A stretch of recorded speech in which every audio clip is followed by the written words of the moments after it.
Centripetal and centrifugal forces, those are often the source of confusion because students do not really understand them very well. I mean, what they actually are.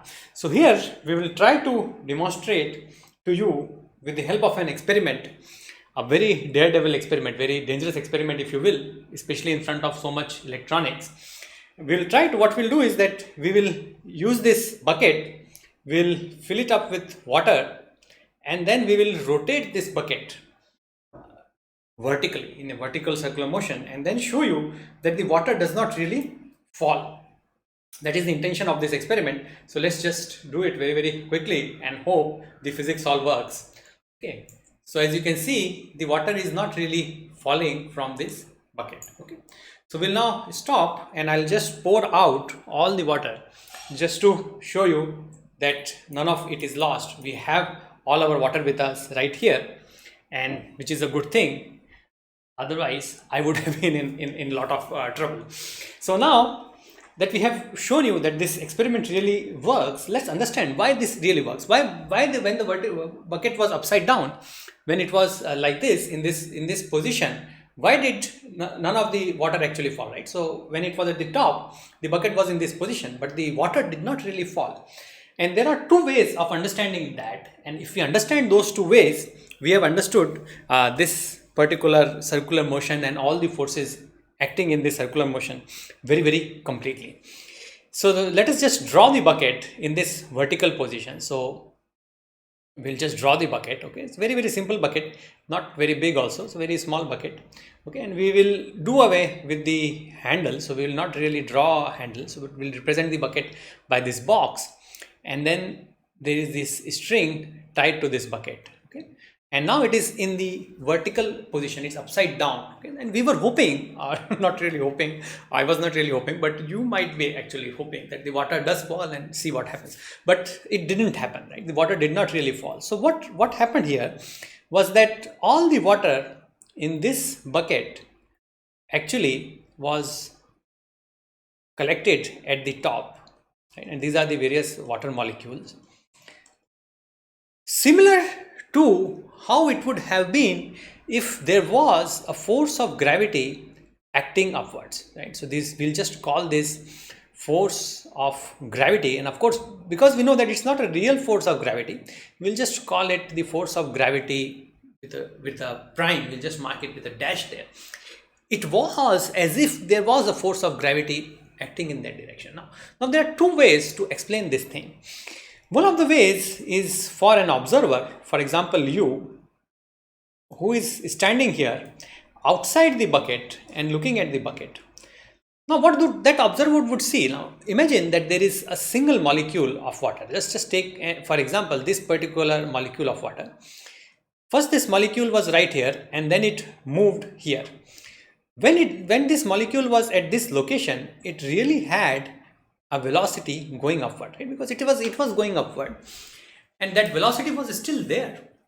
So a person who is looking at it from the outside would see that, oh, that particular molecule is going up, and it would really continue to go up because of inertia until the gravity, which is in the real gravity, which is acting downwards, has had time to change the direction of motion. That particular molecule would just continue to go up because it had inertia in that direction.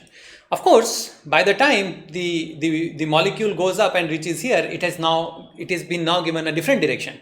Okay, so but the main point is that because of inertia, because it has inertia,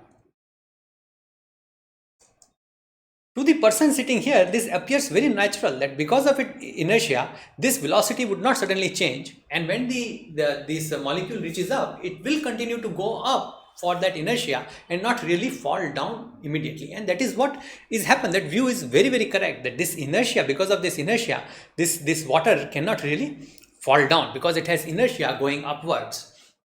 So that is what, from his perspective, from the perspective of this person, okay, let us call it you, from your perspective, when you're looking at the water in this bucket, the water molecules in this bucket, this perspective is very correct, sitting outside, right? Sitting outside. So this is outside view. Now, what about the inside view? Now let us just understand from the inside, from the perspective of the water molecule itself. Now the water molecule is there, and of course it has its own perspective. What is it seeing around it, right? So let's focus on this molecule itself. It is surrounded by a lot of other water molecules. It is very crammed inside. It can't really see anything but the other water molecules around it. And suppose it can see, but only limited, and it will be able to see all the other water molecules around it, and it will think that, oh, all the other water molecules are right there. Nothing is really changing. It doesn't really know, just by looking at those other molecules, that if it has any acceleration, it has any velocity. From his perspective, from the perspective of one water molecule, his acceleration is not changed, his position has not changed, and his velocity has not changed. For him, he has always been stationary, because everything around him looks just the same as it was right here. So now that we are looking from the perspective of this water molecule, this inertia that he has, it appears to him as a virtual force going upwards. Okay, so this inertia,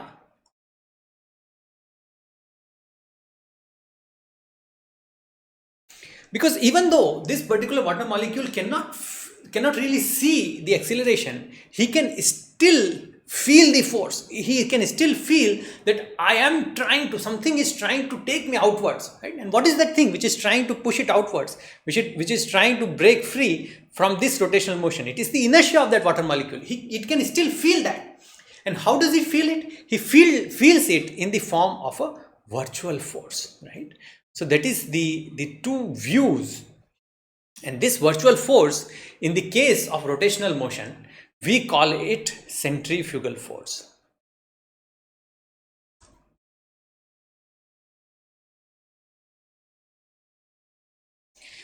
This centrifugal force only appears, right? Note that it only appears when we are looking from the perspective of this water molecule. That is, when we are looking when our frame of reference is itself accelerated. So this is an accelerated frame of reference.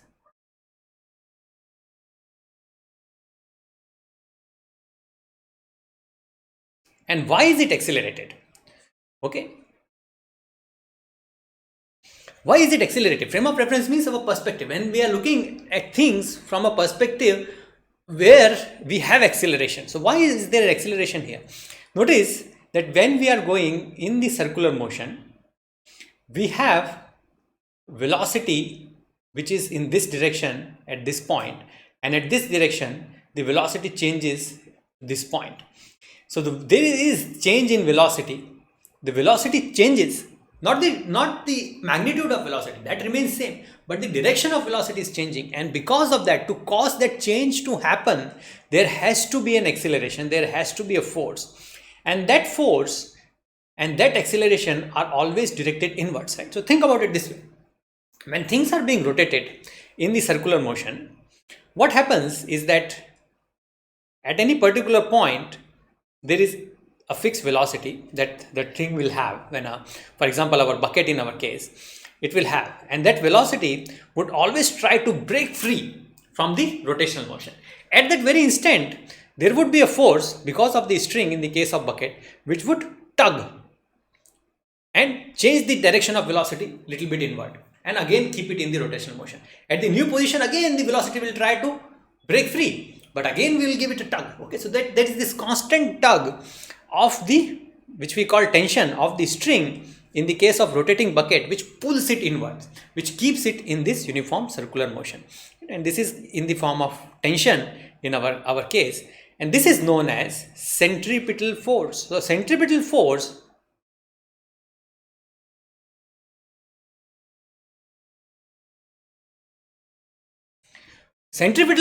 is really there no matter which frame, whether you are in the outside frame or whether you are in the inside frame. So this is the inside frame.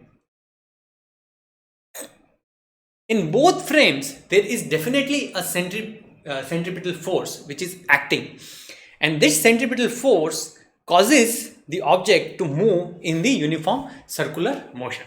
So from the outside, you will also see that, okay, there is a centripetal force which is acting, which the string is sort of applying on the bucket to keep it in the uniform circular motion. This centrifugal force, however, only comes in when we are looking at things from within an accelerated frame of reference. But to the outside person, there is no centrifugal force. All of the behavior of the individual water molecules can be simply explained by their inertia. However, when we are the water molecule itself, it will feel the centrifugal force because it has inertia. That inertia it will translate, it will be converted, it will feel that centrifugal force in the form of, because of its inertia, which will be going outwards, which will be in opposite direction to this centripetal force which is being applied. That centrifugal force and centripetal force are in equal and in opposite directions. So centrifugal force will be outside, centripetal force will be inside, and if we are looking from the perspective of that molecule, it has no acceleration, and that is what is being explained here, because these two forces cancel each other out, and therefore the water molecule will really feel that, oh, I really don't really have an acceleration. Nothing is changing around me. I don't really have any change in velocity, any change in acceleration. The centrifugal force that I am feeling is really cancelling out the centripetal force. The centrifugal force that I am feeling is cancelling out the centripetal force which is being applied on me. So this is the way to understand the centrifugal and the centripetal force. Here is another example. This is a very common example, and I think you will be able to understand this also. Okay, so this is, we are not now going into the circular motion at all. Now this is a linear motion, and we'll create similar forces in the case of linear motion as well. In the case of linear motion, what would happen? Now there is this person who is happily just standing on a train, and he is working on his cell phone like we do, lost completely in playing some game, who knows what. Okay, so he's just looking at his cell phone, tick tick doing, and suddenly there is this train which accelerates in the direction of A, and this accelerates in the direction of A, and this person who was just playing with his cell phone was really lost, didn't really know that the train was moving, will suddenly feel a jerk backwards. Will feel a jerk backwards and will fall down. Right? So this is what is happening here. As soon as he falls down, the first thing he does, if the windows are really closed and he cannot feel the train accelerating, okay, windows are closed and he cannot really see outside, what first thing he'll do is look around. Who pushed me? Who pushed me? Because this jerk which he felt was very similar to a push or a force which was applied to him in this direction. Okay, and of course, this force translates to an acceleration of A. If this person had a mass m, then this force would be equal to mass into acceleration. So he would really feel, for him, this push was very real. Okay, but to a person who is standing on the platform, let's say you would see this person fall down. Okay, so this is the person inside the train, and you would see him. Okay, we'll just use a different color so that things are clear. So this person is inside the train, and you would see him really fall down, and you would think that, oh yes, of course this falling is very natural. Why? You would say that it is natural because of inertia. He would say that I fell down because someone pushed me with the force equal to ma, where a is in the opposite direction. Okay, so this is really minus ma if a we take positive in this direction. Okay, so that's what he would think. For him, that force is very real. Okay, although that force is very real, we know that it's a virtual force. It is a force which is not really real, but it's a virtual force being created by his inertia as he is in an accelerated frame of reference. So when we are looking at things in an accelerated frame of reference, there is a force which is being created artificially because of inertia in the direction opposite to that of an acceleration, and this is known as virtual force, virtual gravity, pseudo force, fictitious force. There are lots of names for it, but the meaning is the same. But to the person who is there in that accelerated frame of reference would really feel that force as if it has been applied on him. It is very real to him, although we call it a virtual force. Now, hopefully this thing is clear. The next thing that we will look at is there is an alien in a spaceship. Now this spaceship is either stationary or going with constant velocity v. It's going upwards. But note that there is no real acceleration here. So v is constant, or it may be 0 also. Constant v means 0 also. But note that there is no real acceleration here. Now at some point, this spaceship really starts accelerating at an acceleration of a in the upward direction. So what would happen? Because of that acceleration a in the upward direction, this person would move back. He would feel a corresponding acceleration in the minus a direction. That is what we have been saying all along. And this acceleration in the minus a direction is because his inertia would not allow him to move suddenly start moving at this acceleration. His inertia would not really allow him. So for him, he would feel as if he had jumped from a shaft and he is going downwards. So for him, this acceleration of A would be very similar to the force of gravity, that is what we said earlier also, being applied in the downward direction. For him, it would exactly be the same. So this person, if he is doing any experiments, if he reaches the bottom of his rocket and he does some experiments right here, he is doing some physics experiment, doing some measurement right here, he cannot really distinguish between this force of gravity or the acceleration of the rocket. He cannot really distinguish between the two, whether the rocket moves with an acceleration of a upwards or there is a planet here. He really can't tell which is exerting the force of gravity. He really can't tell, and all his results would be very similar. It would be exactly the same in both the cases, whether there is a force of gravity due to this planet or if the rocket accelerates with an acceleration of a upwards. As a result, he is feeling a pseudo force of minus a in the pseudo acceleration of minus a in the downward direction. So he cannot distinguish between these two, and that is what we actually saw here in the case of bucket. See, that centrifugal force acts just like gravity in the opposite direction, and the water molecules cannot really distinguish between that virtual gravity and the real gravity. For them, the virtual gravity, because it is so much larger, it just appears to them that, oh, because of this new virtual gravity, we have to collect at the top of the bucket. In a similar way, they would have collected at the bottom of the bucket due to the real gravity, right? So that is what this is. So they cannot really distinguish between an accelerating frame of reference and the gravity, and this is what the Einstein's theory of relativity also says. This is the basic observation behind the theory of relativity, which deals with the gravitation. So hopefully the things are now very, very clear and we have understood what it really means. Now we come to the circular motion. We have already seen that in the case of circular motion, we have an acceleration in the downward direction towards the center, not the downward direction, towards the center, and this is known as centripetal acceleration.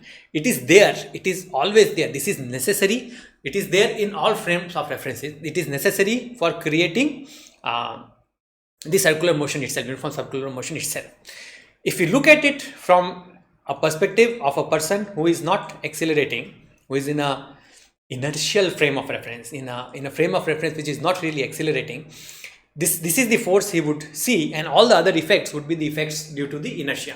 If we are looking at things from the perspective of the accelerating body itself, if we go inside that body, if we create a box there and we do experiments there, then in addition to this centripetal force, we would really feel an outward centrifugal force. But this centrifugal force is a virtual force. It appears by virtue of me doing experiments in an non-inertial frame of reference or an accelerated frame of reference. Non-inertial frames of references are those in which the Newton's laws do not really hold. So we now understand what are centrifugal forces and centripetal forces. We understand all of them, all the things about them. So I hope here is a cartoon which you will be able to appreciate, in which our Mr. Bond, our hero, has really been captured by a villain who is trying to crush him by rotating him in a kind of a centrifuge. And there is an argument here whether the centrifugal force and this or the centripetal force, which of them is real and which of them is really imaginary. Of course, like we said, to the person who is in the rotating frame of reference, who is there in the box, who is there in the bucket which is rotating, centrifugal force is very real. To the person who got pushed back inside the bus, the centrifugal force is very real. Okay, but we still call them virtual forces, because from a inertial frame of reference, if you are looking at it from outside, those forces are not something that we see. We see them, their effects in the form of inertia. So hopefully things are very, very clear. Of